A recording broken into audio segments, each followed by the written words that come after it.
Israel's war on Hamas terrorists grinds on. Gaza's largest hospital now at the center of that battle.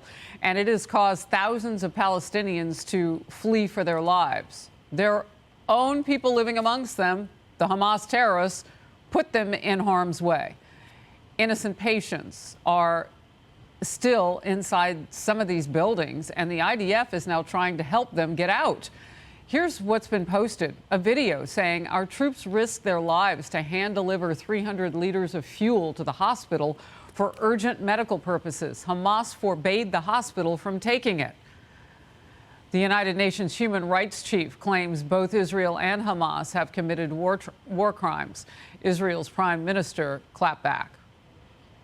What the commissioner said is hogwash. Because the main difference is, are you deliberately targeting civilians?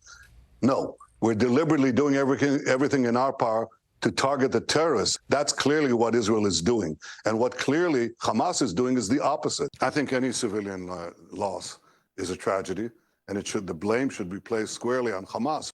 All right, let's go to the northern part of the country now, the border between Israel and Lebanon. And this is interesting to note today. I've been asking, is this now officially becoming a second front of the war? So Israel's northern border with Lebanon, Hezbollah terrorists launched missiles yesterday, injuring several Israeli civilians. It was the most violent day there since the start of the war. Alex Hogan is in northern Israel now. Alex. Hi, Harris. The country's defense minister traveled to this part of the country, warning Hezbollah that if it continues with these escalations and these attacks, that the IDF could do to Beirut what the IDF has already done to Gaza. So very strong words here, but there is a lot of tension on the ground, especially as these incoming airstrikes here continue.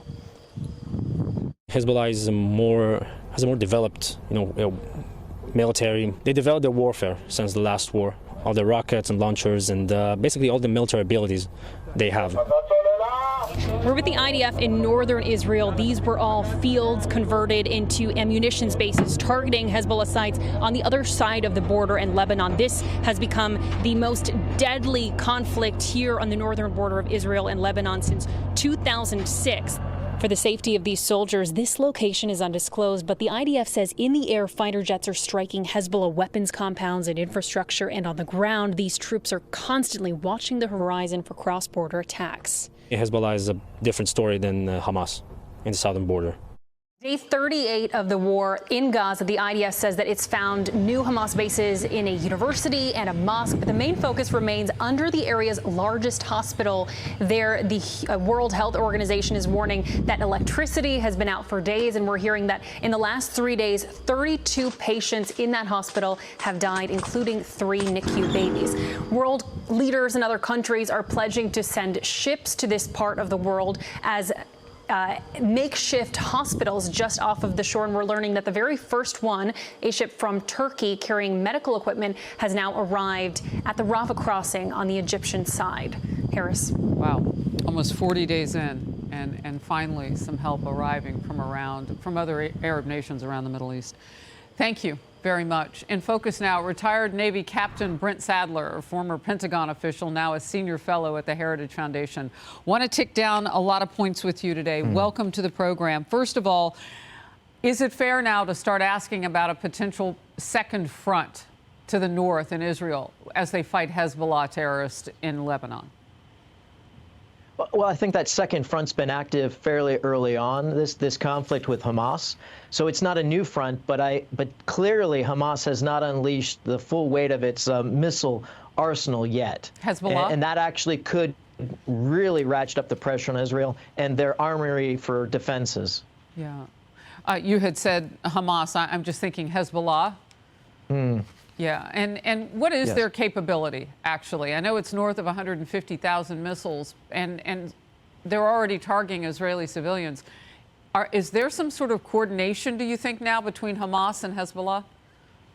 Well, it's no secret. They've actually met. Both Hamas and Hezbollah have met in the months and weeks leading up to this attack on October 7th, and they continue to coordinate today. So I think it's fair to assume that there is coordination that's ongoing. And I would add to that mix the Iranians themselves, the IGRC specifically.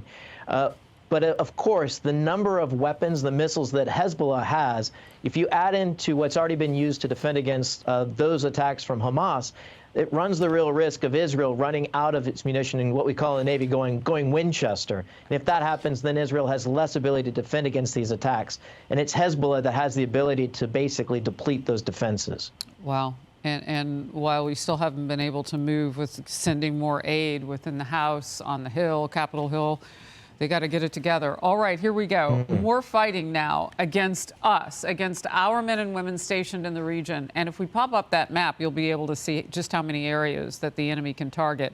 The Wall Street Journal editorial board with this headline: Iran is not impressed by U.S. airstrikes. Talking about those retaliatory airstrikes. They've hit us 52 times. We've hit them 3 times.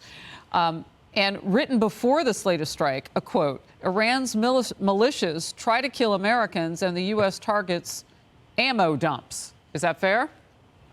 Absolutely. I think General Keane said it right.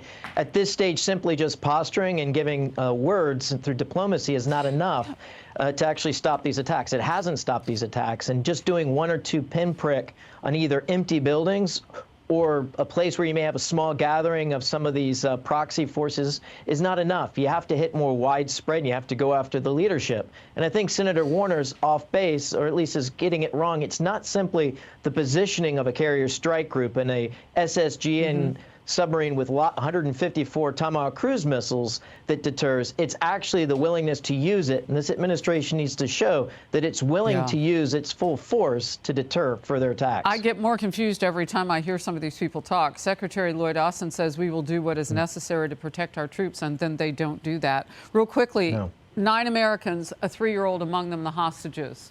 Your quick thoughts.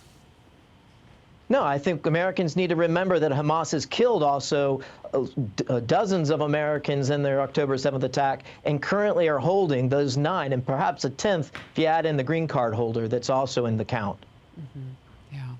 We pray for their release and that they're okay Absolutely. right now. Brent Sadler, thank you very much.